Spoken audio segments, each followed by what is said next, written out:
Welcome to the Ideal Launch Show. My name is Lisa Zufall, and in studio with me today, I'm super excited. We have Cheryl Leitschuh. We're going to talk. She is the Yoda of business, and I am excited to have her here because she sent me her book, and I got to read her book, and it is an amazing book. And so we're going to talk about that, and we're going to talk about some other things that she's got going on that I think are super interesting for that mompreneur who is trying to build their business and get their kids to soccer practice on time. You know what I'm talking about. This is an episode you don't want to miss. So let's get started. Cheryl is a mentor, guide, connector, and influencer. Many of Cheryl's clients describe her as the Yoda for small women-owned businesses and solopreneurs. Cheryl has had the pleasure of owning a successful, sustainable small business for over 25 years. That is amazing. Yeah, well, it's probably closer to 30 now. Wow. She has stumbled, regrouped, learned, succeeded, and failed, but remained committed to being an entrepreneur. Cheryl has also coached other women-owned small businesses to enjoy the opportunities of being an entrepreneur. Her mission is to help women-owned small businesses to start, build, and grow their own successful enterprise.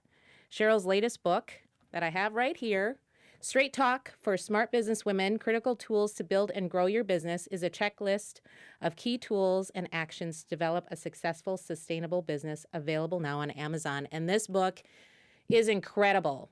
I'm just going to throw this out here. Thank you for writing this. Oh, you're welcome. You know, when you first released it, I had no idea, and I apologize. I didn't even bother to look in here, but what I want to do is I want to show the audience what I uncovered while reading this book.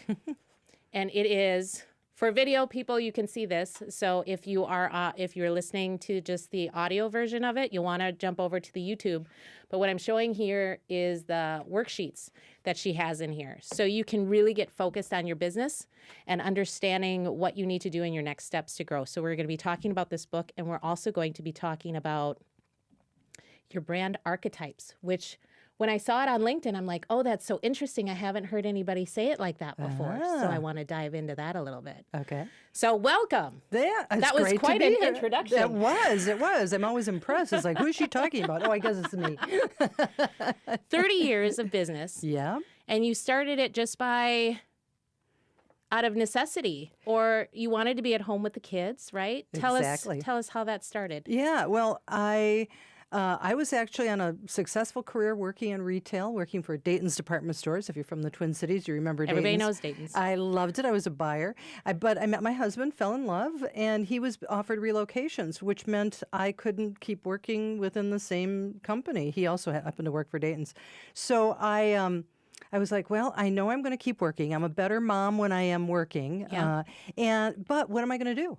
And I had a dream, a vision of wanting to own my own company because I knew that would give me the flexibility. I had 2 young kids. Yep. I needed flexibility. I needed a job that would travel, not because my husband was going to be moving around. Right. So what in the world was that going to be? And of course, in that time period, you almost had to apologize if you had a home-based business or a small business because you weren't credible.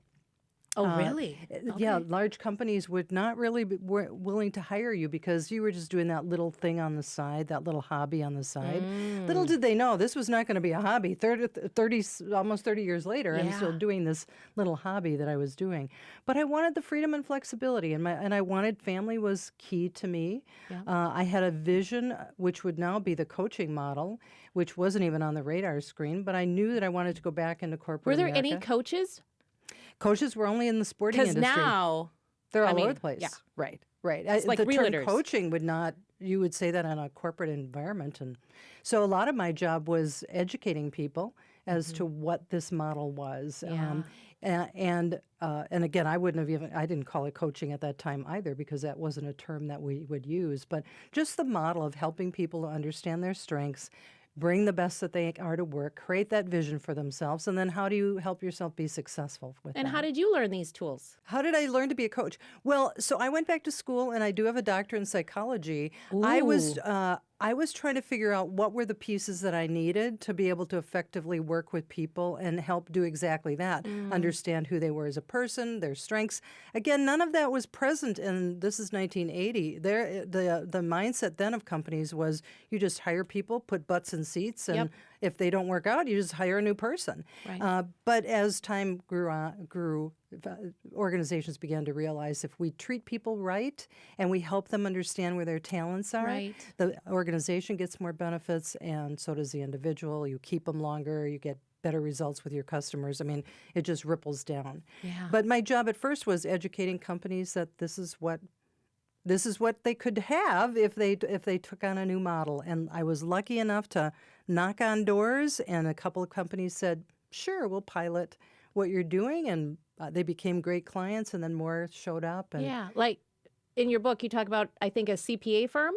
my focus at first was professional service firms. So just because that's who was showing up for You me. niched down. I niched down, yep. I love that. And it was great because it was easy to find CPA firms. They all belonged to one association. I just became involved in that association, eventually ended up on a national level working on some committees. And I'm not a CPA. So the beauty of the doors that open when you're focused and have a vision of where you want to go, and letting the things show up for you, but just staying in integrity with what you're offering and the message you have. I just have been blessed to have this business become everything that I wanted to. And then in the last, probably 5-6 years, have been spending more time mentoring women-owned small businesses as I'm decreasing my corporate work now, because I want women to have what I didn't have when I started. I didn't have a hand reaching out to me Right. and saying, how can I help you be successful? Right. Let me make a connection for you. Let me introduce you to somebody who might be able to buy and use the services that you have to offer. So it's been just great fun. Writing this book was a labor of love because it came from my podcast. Yes. And after about 3.5 years of my podcast, I said, you know what? I have all this wisdom from these wonderful women-owned entrepreneurs who have given me the lessons that they've learned. And so this book is just waiting to be written because I have all this research already. So that's how I put together the book, with the idea that this is a practical tool, that, as you said, it's got worksheets. So you work through the worksheets. I love that. to Because help not them. only do you set it up and tell the story of how you've gone through it and what makes sense and how you should fill it out, but what you also should think about when you're filling it out. Yes. And I love that. And Yes. each chapter has a little worksheet for you to get clarity. So Yes. I want to talk about calm, because clarity is part of your calm that you Yes. learned, that you pulled that out from your interviews. I mean, I love these, that you have snippets of your interviews in here, because they all have so much wisdom to share. And how did you pull calm from all these interviews? Well, one of the things I'm blessed with is the ability to take a look at a bunch of information and put it into patterns. And so as I was writing the book, and I basically went back through every podcast that I had done and listened to the podcast, it was like, there's themes here. There's common themes that these women talk about, that are lessons that they've had and things that they've discovered to help them be successful in their business. And then, of course, I was looking for an acronym, and it came together, magically. It just all comes love it. together. But that's how my brain works. And in the other books I've written, I've done the same thing. But, so calm is really the components of your business. C being... You break it down so simply. Oh. That's what I love about it. Thank you. That's what my goal is. It's like there's so much noise out there. There's Yeah. so much things to confuse us in our business. We need to just get it back to basics and make it simple so that we can put the effort and energy into getting clients, right? Yeah. Getting customers. I think you did a great job. So what does you. CALM stand for? So C is for clarity and simplicity. Yep. A is for aim and focus. Yep. L is for leverage and adjust, because you're always learning and growing and you're Yep. always adjusting as you go. And then M is for measurement and discipline. And as I say in the book, measurement and discipline is not my favorite. But if you're not measuring and disciplined in your business, you're just having a good time, but you're not probably making Right. money. Yeah. And if it isn't a big focus, or if it isn't a big strength, because it's not one of my strengths, right? I have a Right. CPA who takes care of that for me. That's so then right. she can tell me where I am, what I need to do, right? So find which leads me to It Takes a It Village. Takes a Village is one of my chapters. Yeah. Because as solopreneurs, we find ourselves in that role of trying to get everything done yourself. Yep. And most of us, oh, you said this in the beginning. We are usually the ones who got straight A's in school, or we're the overachievers, right? So then we think that we can handle it all ourselves. Mompreneurs, listen up. You Right? cannot. Right. And- And a lot of times I don't have money to spend on that. But if you don't spend some money, you're not going to actually be able to get your business to where you can make enough money Right. that it makes sense. Right. So Bring in the resources that you need. Yes. And what's helped me, what's helped you figure out what resources exactly that you need? Well, first was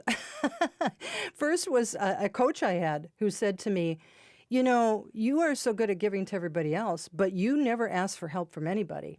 And so who do you need help from? And it was like, really? I get to think about having help from other people? That's just not, again, we high achievers, we don't think that way. Yeah. And so as I began making that list of, well, what could I use help with? It became clear who it was that I needed to seek in that village that I needed to build. And then it was easy to, through networking, to say, you know, who's out there, who does this kind of service, what has your experience been, and determine the relationships that I had with those people. But until I got clear about what was it that I needed help with, and what was the things that was pulling my hair out, like CPA, like you know, the discipline of, you know, even social media, those kinds of things. Right. Until I was clear about that, it was hard for me to identify who it was that I needed. Right.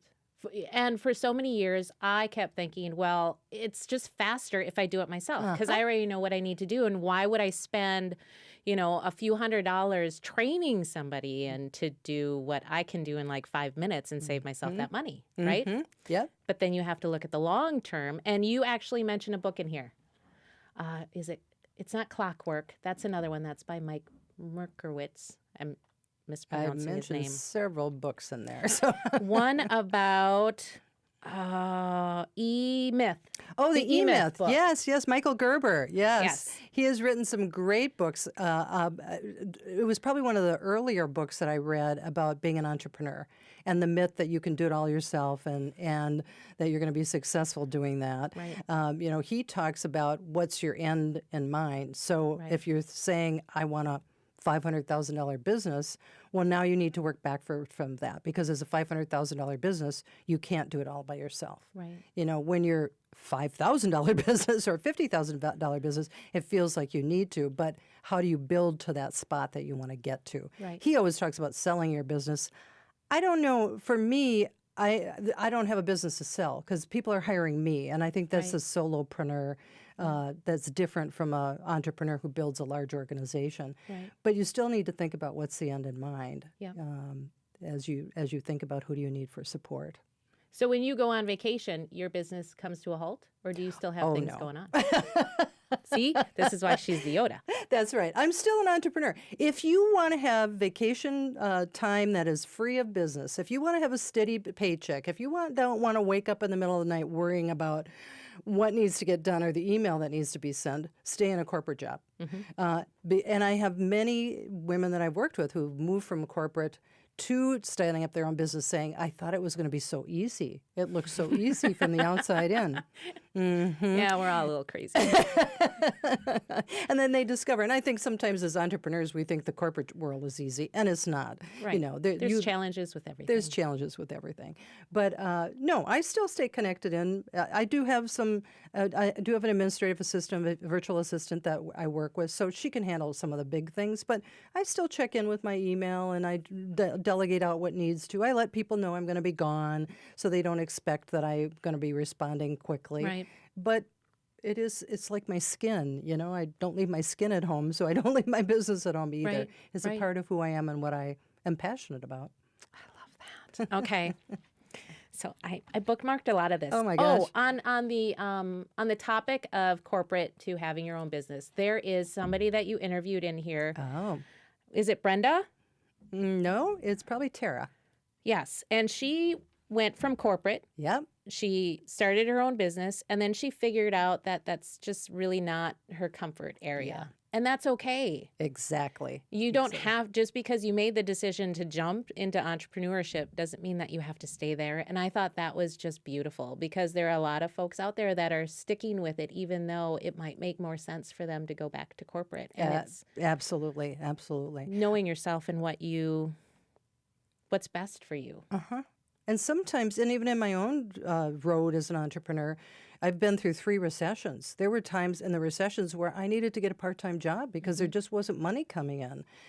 But it didn't mean I needed to give up my entrepreneur efforts. I kept the relationships going. We did what work we could together. And then when the economy started coming back around, they had money to spend. Now they're back because I've been there as a partner with them. Right. So you have to do what makes sense for you and your family in a way that you don't have to give up your dream. So in the example of Tara in the book, yeah, she started her own company. She actually was doing pretty well, but what she didn't like was having to worry about all the I's and T's and who else do I need, and she didn't like that. But the essence of what she brought, and she was a great coach. She's a great coach, a great mentor. She was able to find a position back into the corporate world that allowed her to do that. So having her own business advised her as to the next step on the path, but it wasn't about you just need to hang on to this business because that's what you decided. Right. She decided no, that wasn't the right model for her. I love that. And how did you find these women to be your guests on your podcast? Some of them just showed up. Some of them came through networking. Most of them came through networking. I would meet with somebody and they'd have a great story, and it was like, okay, come be on my podcast, right? Probably much as you do, Lisa. Right. And it's like, and then all of a sudden I have this wealth of wisdom. Brenda's advice. Brenda's advice resonated with me because it reminded me of what Richard Branson advises people. Sometimes you just have to say yes and then figure it out as you go. And I think that's so funny because as entrepreneurs, I don't know, as a mompreneur, you kind of get thrown into the mix, whether it's giving a baby a bath for the first time, or, we're always, as mompreneurs, tossed into new things being a mom, right? Yes. So with your business, you're always tossed into new things as well. And so rising to that challenge and saying yes and not being afraid to take that leap, Yes. I think is important. I always say, when people say, what's your claim to success? And I said, I think I had more guts than brains. And I have a lot of brains. But I was willing to try new things and see what works. I'm going to tell you, as an entrepreneur, you have to expect some things aren't going to work. Yes. And if you don't expect that, you're going to be deflated pretty quickly. Right. But you need to be willing to put new things out there and have more guts than brains and see what works. Now, you don't do it in a stupid way. Right. Right? You have some guidance, you have some coaches. You have some worksheets you to have go some off worksheets, of, right? so you have a foundation to check back with to say, is this in line with what I want my business to look like? Uh-huh. And you would think, so being the Yoda, that I never go back and do those. Oh, no, not true. About twice a year, I go back and I go through those different worksheets to just say, what's changed? Is there something new that I need? Is there something different that I should be looking at, or something I should be delegating? Or did I miss a step here? Because it is a whole picture as an entrepreneur of the various things that you need to be plates you need to be juggling. Yeah. I would say this is probably the best sort of business plan, right? Oh, thank you. That I've seen, because you really have to dig deep and identify it's not just putting a business plan together for the sake of a business plan. It's putting your plan together to set yourself up for success, which is the best business plan that you can come up with. And that's one of the things that I think women struggle with, but entrepreneurs struggle with early on. It's understanding the business is you. And so it has to be your flavor. It has to be what makes sense for you. If you're a solopreneur or a mompreneur, you're the foundation. And if there's something out of alignment with that, you're going to struggle. Yeah. That's very true. That's very true. So, okay, when did this book come out? Has it been out last about February. a year? Okay, almost a year. And how is it going? It's going well. What's the feedback? Is it the same as mine? Like, oh my gosh, this is amazing. What took you Well, so I long? hope so. I hope so. You're definitely helping my ego today. Yay! Yeah, well, I love that people refer back to it, or they will tell me, this particular exercise really helped. I really saw how this one Clarity, piece yeah. was missing for me. Oh, I just hate that measurement discipline, but you gave me permission to go and find somebody else who could help me do that, or even understand what I needed to be paying attention to. Right. So, and that's been the purpose of this book, is just to, and it's the purpose of the other work I'm doing too with my training site. I just want women to have a clear step of where to go with what are they missing and what do they need in an affordable way that they can do it. Yeah. There's lots of great business coaches out there, and a lot of mamapreneurs or solopreneurs that are just starting. They just don't have money to spend on that. Right. So the book is an easy $15 investment to get You some can of get those it on tools. Amazon. If you're Prime member, they'll deliver it for free. So let's talk about some of your training, because one of them is the brand archetype, and I really want to dive into that before the show is over. How did you come up with it, and what is it? Okay. So one of the things I wanted to do as a springboard from the book is I wanted to offer easy, action-oriented, just like the book, topics that as entrepreneurs you need to wrestle with, like niche. What's your niche? Yep. How much you're going to charge? What's your sales process going to be? So the Straight Talk training site has those kinds of courses, and right now they're $197 each. So it's not going to break the bank to take them, but you can identify what is it that's missing. The branding with archetypes. Branding is one of those issues that is always difficult for an entrepreneur because it's about you, right? As I just said a little bit ago, you are the foundation. So branding, I'm not talking websites, that's Lisa's job. I'm not talking figuring out your logo, figuring out your language. I'm saying, how do you understand what you are as your brand? And the archetypes, it's an assessment that you take, and there's different the archetypes are what's well known. So people resonate with certain kinds of archetypes. Like if I say a wise sage, you would resonate with that. If I said an artist, there's a picture that would come to your mind, right? Yep. So the assessment does that. It helps them narrow down what are their top archetypes that tends to be part of their brand. And then they have cards that give them a lot of different words, a lot of different descriptives, a lot of different purposes that help them just get in touch with what is their brand look like. And then they head off to somebody like you, Lisa, who makes it magic and makes it turn into a website and does copywriting and makes it and makes it beautiful. But that's always Until they know who they are. Yep. You can have a beautiful website designed for you, but until you know who you are, it's not going to. It's a struggle yeah. because then you're not consistent. Yeah. And people can see that. I think potential clients see that right away if you're not consistent with who you are and what you're projecting out there. Exactly. And this helps with the worksheets. So I would say start with the worksheets. Yep. And then dive into your coursework, because yes. that is pretty amazing. How long did it take you to pull all those pieces together? So I started the Straight Talk. Well, I finished the book in December, and I started writing that in about 6. I wrote that in about 6 months, and then Wow. That's fast, isn't it? Fast? Well, this one was easy because it just jumped out. I mean, it was meant to be written. Nice. And then the Straight Talk training site, I've been working on that for most of this year, but it's pretty much where I want it now. Awesome. It's got the courses that I think are of value. I might add a few extra coming up. But, Okay. And if your listeners are interested in the Branding with Archetype course, it's $197, but I'll give it, if they use the coupon code idea to launch, idea number 2 launch, so the name of this podcast, they'll get it for $37. Wow. What a Yeah. deal. Jump on that. Go get it. And the reason my whole mission is, how can I help women-owned businesses be more successful? And if there's some knowledge and information or connections that I have that can help them, I'm there. I'm all about that. You're an amazing woman. You Well, really are. Thank you. Truly. Thank you. So before we go, I want to ask, what is your favorite book that you've read that has impacted you? I'm actually rereading it right now, called The Alchemist.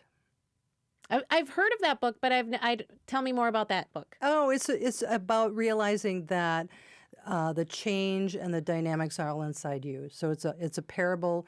of a young man who goes out and he's trying to look for all the riches in the world, right, and all the treasures, and in the end he comes back to realizing it's all inside of him and the world that he creates from himself as the alchemist. So, Oh, I love that. yeah.